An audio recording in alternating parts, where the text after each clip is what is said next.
이번 주간은 더도 말고 덜도 말고 8월 한가위만큼만 되어라 하는 우리 한국 고유의 명절이 들어져 있는 추석의 연휴가 있습니다. 이런 명절을 앞에 놓고 의미 있는 이런 질문을 던지면서 우리의 가정들을 돌아볼 수 있는 그런 시간이 되어졌으면 좋겠습니다. 선민이었던 이스라엘 백성들의 부모들의 역할은 어떤 것인가? 또 이스라엘 백성들의 자녀들은 어떻게 하나님의 축복을 받았는가? 이스라엘 백성들의 자녀들은 왜 그토록 부모에게 순종하는 일을 잘 했느냐? 이런 의미 있는 몇 가지 질문을 던져봅니다. 오늘 이 본문은 다윗 왕이 헤브론에서 한 지파였던 유다 지파의 왕이 되어서 7년 6개월 동안을 나라를 다스리게 됩니다. 그리고 난 이후에 이제 명실공히 한 지파가 아니고 12지파 온 이스라엘을 다스리는 왕이 되어집니다. 통일 왕국의 왕이 되어진 겁니다. 이렇게 통일 왕국의 왕이 되자마자 다윗이 제일 먼저 했던 일이 무엇이냐? 그의 신하들과 함께 예루살렘으로 올라가서 아직도 정복하지 못하고 그 땅에 살고 있는 가나안 족속이었던 여부스 족속을 공격해서 그들을 그 땅에서 쫓아내는 일을 했습니다.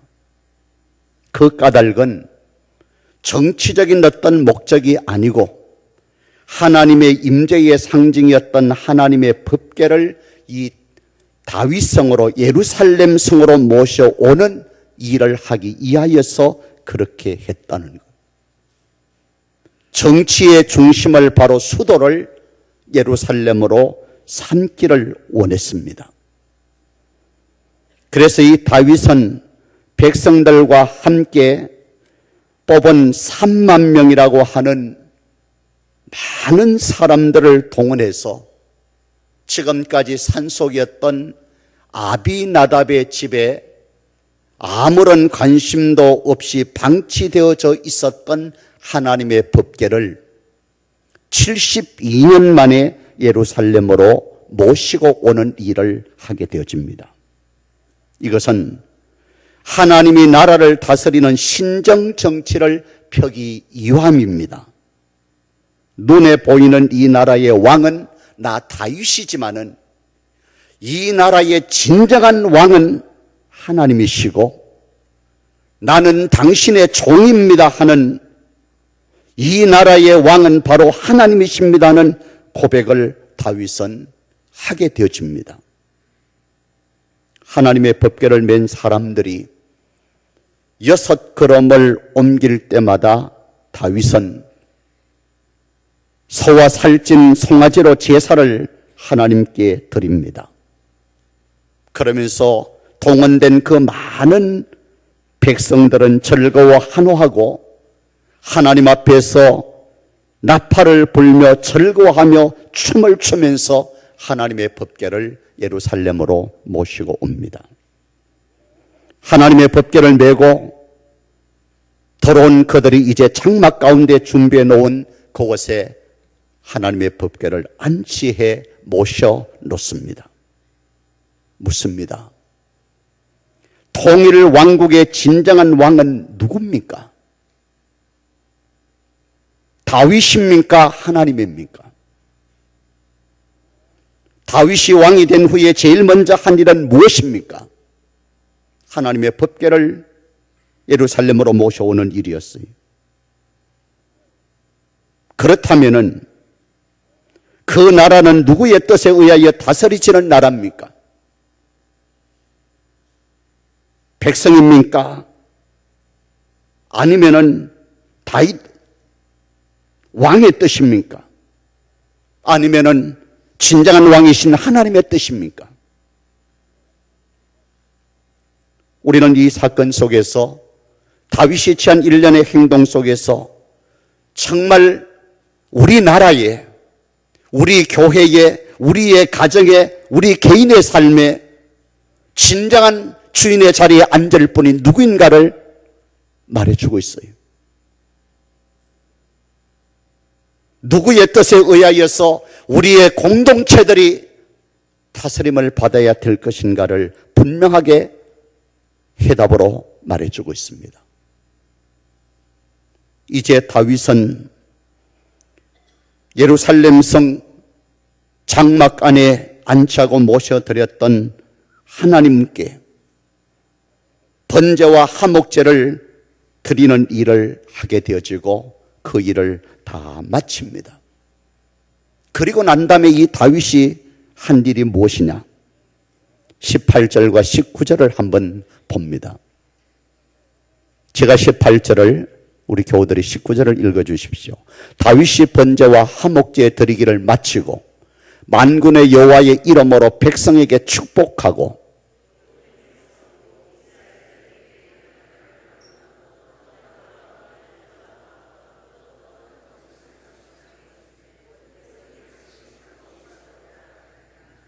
자, 여기에 보면은 다윗이 번제와 화목제를 여호와께 드리고 난 다음에 그 다음에 한 일이 무엇이냐? 만군의 여호와의 이름으로, 하나님의 이름으로 모든 백성들을 무엇했다고 말하고 있습니까? 축복해줬다. 축복하는 일을 했다. 모든 백성들에게 떡과 고기와 건포도를 나누어 주고 그들을 축복해 줍니다. 다윗이 가지고 있는 그 무엇을 가지고 하는 축복이 아니고 만군의 여호와의 이름을 가지고 그들을 향하여서 축복을 해줍니다. 그리고 난 다음에 모든 백성들로 하여금 자기 집으로 돌아가게 해줬어요. 자, 이렇게 한 다음에 이제 다윗은 어떤 일을 했느냐? 자기 가정으로 돌아가는 거예요.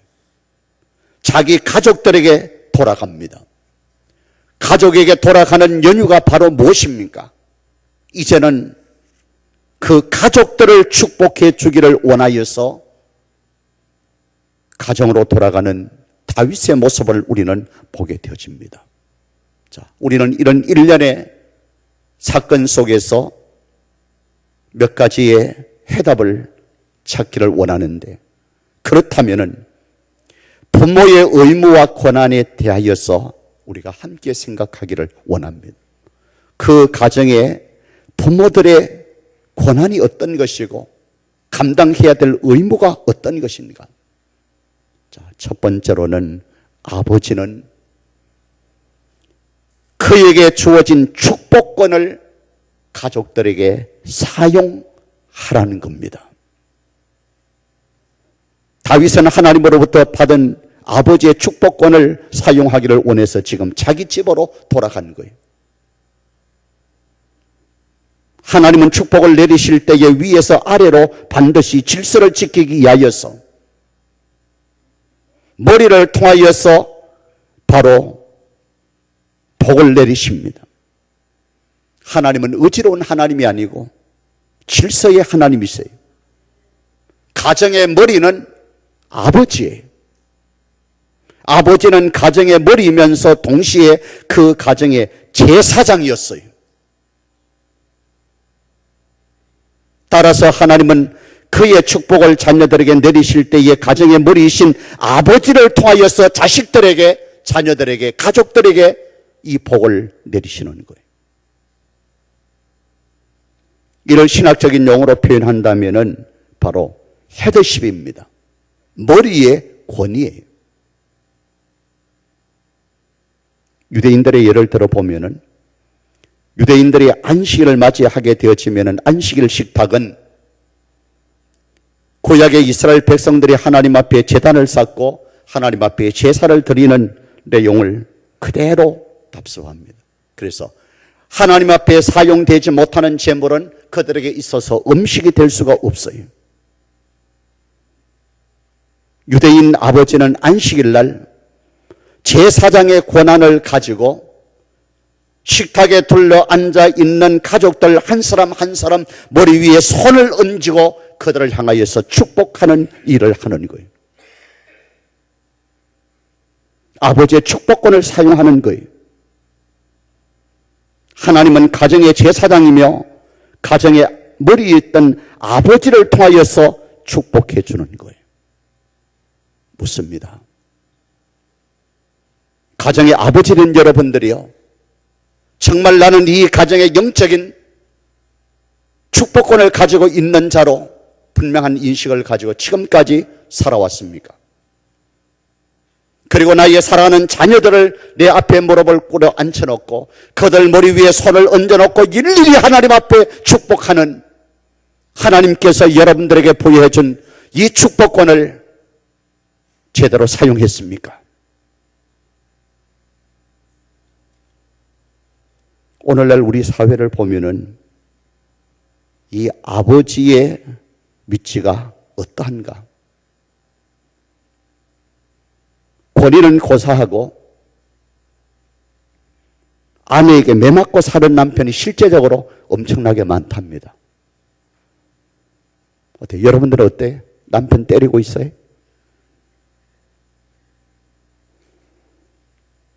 (40대는) 왜 아내에게 매를 맞느냐? 밖에 나가는 아내를 보고 어디 가느냐고 묻다가 매를 맞는답니다. (50대는) 나도 같이 따라가면 안 돼 하다가 얻어맞는답니다. 60대는 빨리 들어와서 밥 달라고 하다가 얻어맞는데, 그럼 70대는 왜 얻어맞느냐? 마님이 소파에 앉아서 TV를 보고 있는데 앞에서 얼쩡거리다가 얻어 터진대. 80대는 아침에 눈 뜬다고 얻어맞는답니다. 그럼 90대는 맞느냐? 90대도 맞는답니다. 왜 맞느냐? 다른 친구들은 전부 다 산에서 자는데 네 혼자 왜 안방에서 자느냐? 자, 웃고 넘길 일입니다만은 실질적으로 매를 맞고 사는 남편들이 많대요. 이런 위치에 있는 사람이 과연 그 가정에 축복권을 가지고 있는 제사장의 위치가 되어지고 영적인 권위를 가지고 그 앞에 가족들의 무릎을 꿇고 하나님의 축복을 빌어줄 수 있겠느냐? 어떻습니까? 다른 가정 내버려 두고 여러분들의 가정을 실질적으로 들여다보면서 영적인 권위를 가지고 있는 아버지의 축복권을 어떻게 지금 사용하고 있는지, 어떤 모습이 되어져 있는가를 한번 살펴보십시오. 부모로부터 유산을 물려받지 못해도 내가 열심히 일해서 돈 벌면 부자 될 수 있어요. 맞죠? 그러나 축복권은 노력으로 해결될 문제가 아니에요. 우리가 성경에 기록되어 있는 사건들을 한번 보십시오.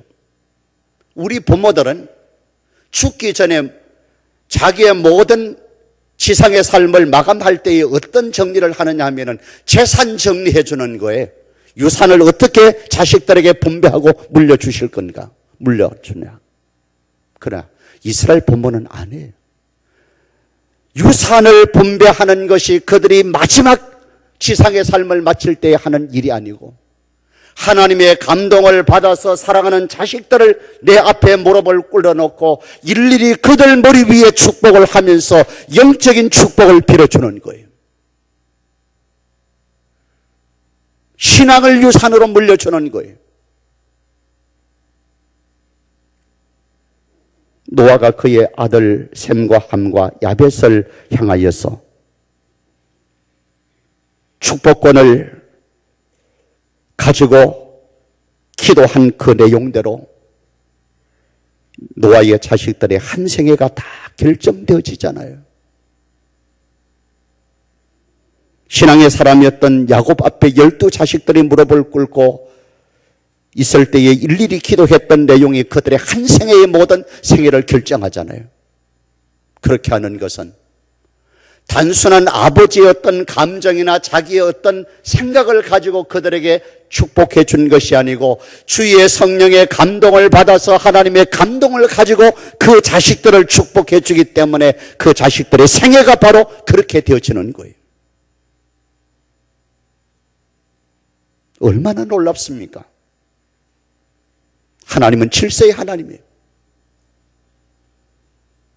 위로부터 아래로 하나님의 축복이 흘러내려가요. 그러기에 내가 아버지의 축복을 받지 못하면은 그 축복은 나뿐만 아니고 나의 자식에게도 승계되어지지를 못하는 거예요.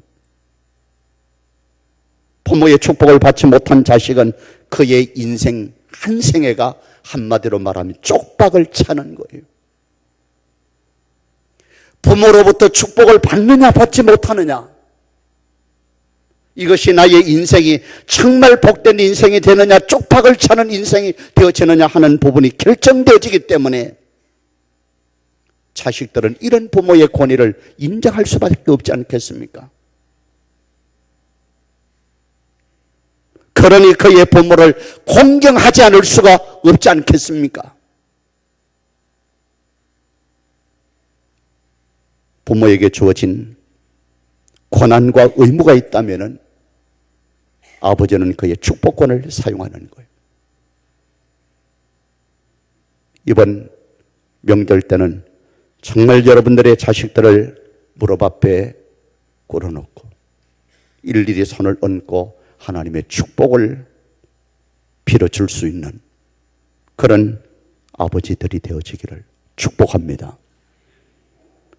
더 나아가서 자녀들에게 부모는 말씀을 전수하는 것이 선택 과목이 아니고 필수 계명이에요. 부모인 내가 자녀들을 나의 무릎 앞에 앉혀놓고 하나님의 말씀으로 양육하고 가르치고 키우는 말씀을 전수하는 것은 부모의 필수 계명이다. 아버지는 자녀에게 사상과 토라를 가르칠 의무가 있어요. 자녀들에게 사상과 토라를 가르치는 방법은 그 자녀들의 이성을 사용하는 거예요.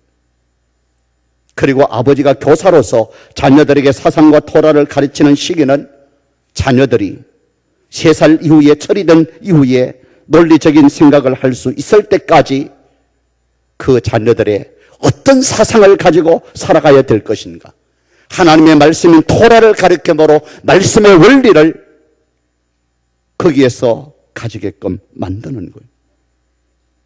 그럼 어머니가 하는 역할은 뭐냐? 어머니는 자녀들의 신앙과 관계되어 있어요. 어머니는 자녀 교육 시기는 바로 아이를 낳기 전 뱃속에서부터 태교를 통하여서 이 아이를 신앙적으로 키워야 된다 하는 거예요. 그리고 어머니는 자녀를 낳은 후에 자녀가 철들기 전까지 자녀들에게 신앙이 형성되어지도록 도와줘야 될 책임이 있다. 이러한 신앙교육 방법은 어머니의 몫이라는 거예요. 따라서 어머니는 자녀들에게 신앙을 전수해 줘야 된다. 이 사실 알고 있는지 모르겠어요. 자, 이스라엘 백성들 가운데서 아버지는 유대인이에요. 잘 들으십시오. 어머니는 이방 여자예요. 태어난 자식은 유대인입니까? 이방 여자입니까? 이방인입니까? 이방인이에요. 누구에 의해서? 어머니가 이방인이냐 유대인이냐에 따라서 유대인이 자식이 될 수도 있고 이방인이 될 수도 있는 거예요. 왜 그렇습니까? 자, 먼저는 나라가 없이 전 세계에 흩어져서 떠돌아 사는 이 디아스포라들이 자식을 낳게 되어지면은 분명히 어머니는 누군지를 알아요. 그 어머니 뱃속에서 나오니까. 근데 아버지는 누구인지를 몰라. 그렇기 때문에 어머니에 의하여서 유대인이다 아니다 하는 사실을 결정하는 것이 훨씬 더 아버지를 기준으로 해서 정하는 것보다도 더 유대인의 피를 찾는데 더 확실한 거예요. 그런 측면이 있고, 또 어머니에 의하여서 유대인이다 이방인이다 하는 사실이 결정되어지는 이유 중에 하나는 신앙의 교육이 누구에 주어진 의무입니까? 아버지입니까? 어머니입니까? 어머니예요. 그래서 바로 어머니가 유대인이면은 자식들도 유대인이고, 어머니가 이방인이면은 자식들도 이방인이 되는 거예요. 그래서 디모데 같은 경우가 혼혈하죠. 아버지는 누구였습니까? 이방 사람이었어요. 헬라 사람이에요. 어머니는 누굽니까? 유대인이. 그래서 디모데는 누굽니까? 유대인이에요. 오늘 우리는 어머니의 역할이 이렇게 중요하다. 이 아이의 한 생애를 살아가는 기간 동안에 그가 정말 바른 믿음을 가지고 일평생 동안 삶을 살아가는 일에 있어서 어머니의 믿음이 어떻게 전수를 시켜주느냐에 하는 부분이 결정적인 역할을 하게 된다는 거예요. 유대인의 격언에 보면은 어머니를 잃은 아이는 문고리 없는 문과 같다. 문고리가 없는 문과 같다. 문을 열고 싶어도 자꾸 의자를 문고리가 없으면 열지 못하는 답답함을 가지게 되어집니다. 그것도 어린아이가 얼마나 힘들겠어요. 어머니는 어린아이에게 있어서 절대적인 존재입니다. 어머니라고 하는 히브리 단어를 보게 되면 M이라 하는 단어로 기록되어 있어요. 어머니에 해당되어지는 이 M은 첫째는 신앙, 혼, 믿음을 뜻하는 에무나라고 하는 의미가 담겨져 있고, 둘째는 진리를 뜻하는 에메트라고 하는 의미를 담고 있어요. 그리고 셋째는 우리 기독교인이면 누구든지 항상 사용하는 아멘이라고 하는 의미가 담겨져 있어요. 특히 유대인은 아멘이라고 하는 단어를 축복의 말씀으로 받을 때나 혹은 축도 후에 그 내용에 대해서 확인 혹은 나도 동감합니다, 나도 그렇게 여깁니다 하는 대답으로 아멘이라고 하는 말을 사용합니다. 따라서 가정에서 어머니는 가족의 신앙 전수며 진리로 인도하고 하나님의 말씀과 뜻 앞에서 아멘의 역할을 담당하는 것이 엄마의 역할이에요. 더 나아가서 이 부모는 과거와 미래를 연결시키는 연결고리입니다. 신명기 32장 7절에 보면은 내 아비에게 물어라, 그가 네게 설명해 줄 것이다. 너의 어른들에게 물어봐라, 그들이 너에게 일러줄 것이다. 유대인은 과거의 역사를 중히 여깁니다. 부모는 과거의 신본주의 사상의 내용을 자기 후대에게 전할 책임이 있는 거예요.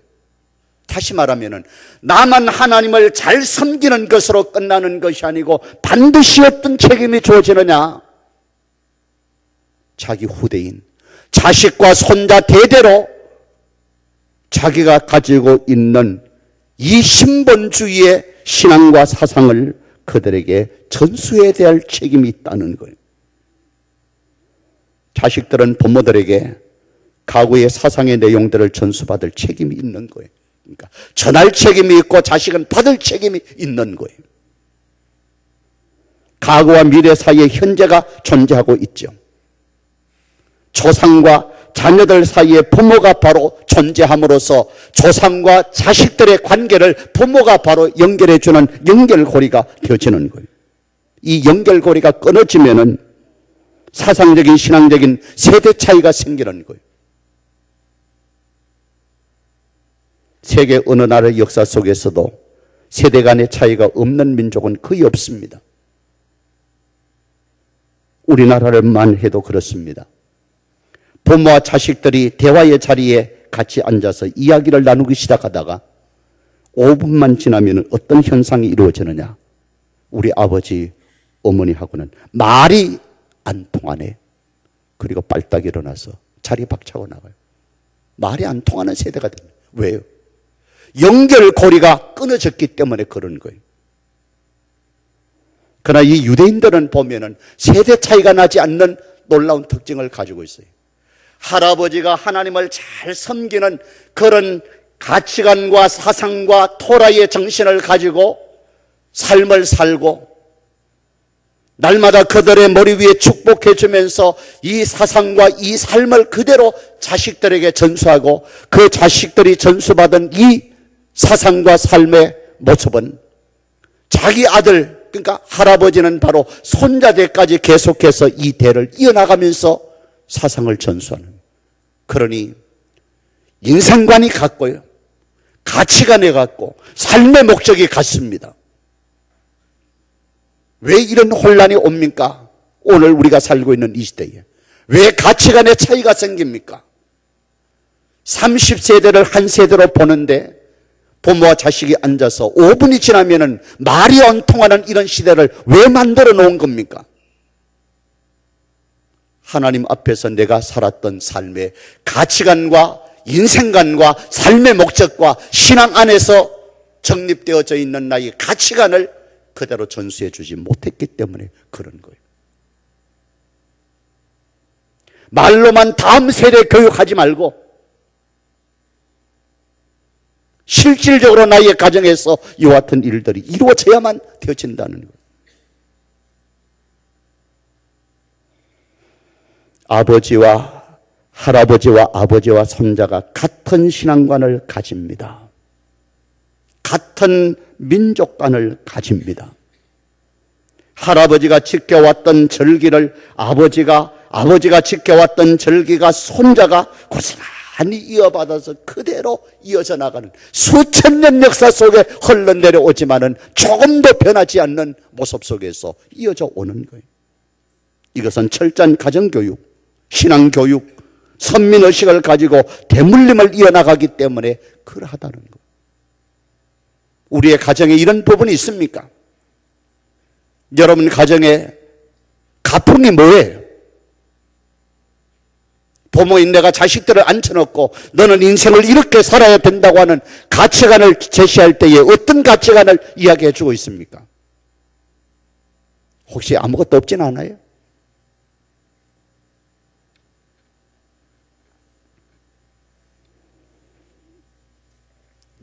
자녀의 의무에 대해서, 역할에 대해서 한번 생각해 봅니다. 부모는 자녀인 우리에게 생명을 주신 분이에요. 공중에서 떨어져 이 땅에 살고 있는 자식 아무도 없어요. 하늘을 머리에 두고 땅을 발로 딛고 살아가는 이 땅의 모든 사람들은 다 부모를 통하여서 하나님 주시는 생명을 받은 자들이에요. 유대인들도 부모를 공경하는 것을 바로 우리와 같은 이유 속에서 찾고 있어요. 생명을 주신 분이다. 그러나 유대인들은 이보다 한 걸음 더 나가서 더 적극적입니다. 본질적으로 나에게 생명을 주신 분은 하나님이시다. 그 생명을 하나님께서 부모를 통하여 나에게 주었다고 하는 생각을 가지게 되어져요. 그러므로 부모 긍정은 인륜이라고 하는 이 효도의 개념을 넘어서 하나님과의 관계에 의한 신학적인 문제까지도 대두되어지고 있다는 거예요. 우리는 자식의 도리로서 효도를 강조하고 있지만은 하나님의 말씀인 성경은 창조물로서 피조물로서의 부모에 대한 효도를 강조하고 있어요. 인간으로부터 출발하는 효도와 하나님으로부터 시작되어지는 효도는 같을 수가 없는 거예요.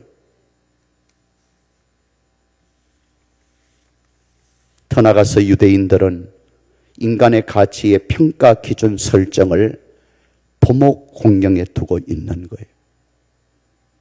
히브리어로 공경한다고 하는 카바트라 하는 이 단어는 인간의 영적 도덕적 무게를 뜻하고 있습니다. 우리는 인간의 가치를 어떻게 평가합니까? 여러분들은 사람들을 평가할 때 뭐 갖고 평가해요? 많은 사람들이 그가 가진 재물을 가지고 평가해요. 저 사람은 돈이 많다, 적다에 따라서. 돈 많은 사람을 뭐라고 하는 거니? 잘 사는 사람이래요. 돈이 없는 사람을 뭐라고 말하는 거니? 못 사는 사람이에요.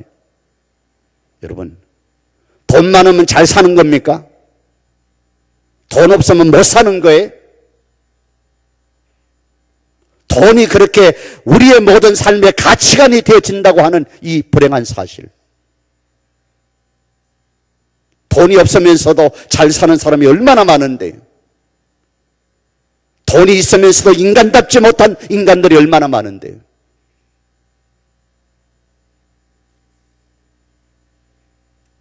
인간의 가치를 어떻게 평가하고 있느냐? 오늘날 사람들을 보면은 재물에 의해서 소유하고 있는 그 재물, 그리고 가지고 있는 지적인 부분, 학력, 요 며칠 사이에 왜 이 나라가 발칵 뒤집어집니까? 자식의 좋은 학력이라고 하는 경력 만들기 위해서 대한민국에 있는 나라 다 들쑤시고 다니죠. 대학교라고 하는 대학교는 다 들쑤시고 다니잖아요.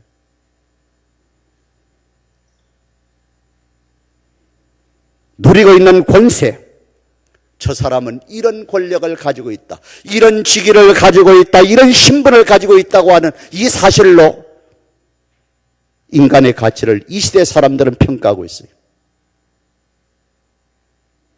여러분들도 여러분 자식들을 이런 기준으로 인간을 평가할 수 있는 사람으로 만들 겁니까?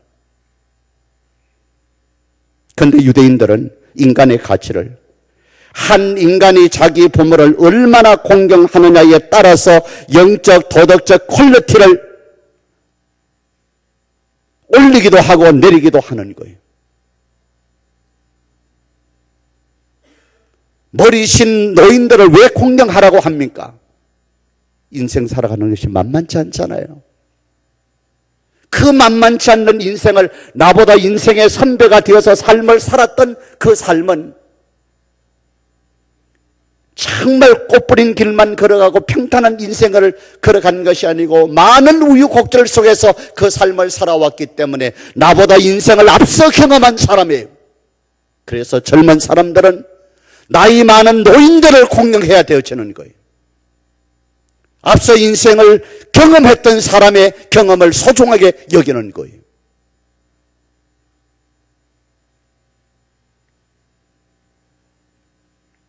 아무리 다른 계명을 잘 준수하더라도 5계명에 대해서 소홀한 사람들은 인간적인 가치를 하향 조정하는 것이 유대인들의 평가 기준이에요. 부모 공경을 유대인들은 인간의 인격적인 성숙의 잣대를 가지고 평가하기 때문에 그러하다는 겁니다. 말씀을 맺습니다. 우리의 가정들도 신앙의 사람이었던 다윗처럼 먼저는 하나님과 바른 관계 속에서 우리의 신앙을 가질 수 있는 성도들이 되기를 소원합니다. 왕이 되고 난 다음에 제일 먼저 한 일이 뭐예요? 하나님 중심적인 나라를 다스리기를 원하여서 하나님의 법궤를 모셔오는 일, 그리고 하나님 앞에 예배하는 일, 그 다음에 한 일이 뭡니까? 하나님께서 주시기를 원하시는 모든 축복을 그 백성들에게 축복해 주는 거예요. 그리고 난 후에 가정 속에 들어가서 자식들을 축복하기 위해서 가정으로 발걸음을 옮겨요. 여기에 불행한 한 사건이 있죠. 영적인 축복권을 가지고 권위를 가지고 있는 남편을 멸시했던 사울의 딸이었던 미갈이 어떤 꼴이 되어지는가를 성경은 분명하게 밝히고 있어요. 오늘 우리도 정말 아름다운 믿음의 가정을 세워나갈 수 있는 성도들이 되어지기를 원합니다. 나의 가정들을 돌아보면서 어느 부분이 부족한 부분인가? 어느 부분이 문제 있는 부분인가? 이번 명절을 통하여서 정말 그동안 나의 가정에 베풀어 주신 하나님의 은혜에 대하여서 함께 감사하고 함께 간증할 수 있는 그런 시간, 은혜를 나누는 시간이 되어지기를 원하고, 또 우리의 가정이 정말 하나님께서 원하시고 기뻐하는 이런 가정을 세우기를 원한다 하고 함께 같이 기도의 제목을 삼는 그런 아름다운 명절이 되어지기를 주님의 이름으로 축복합니다. 기도하겠습니다. 하나님 감사합니다. 참으로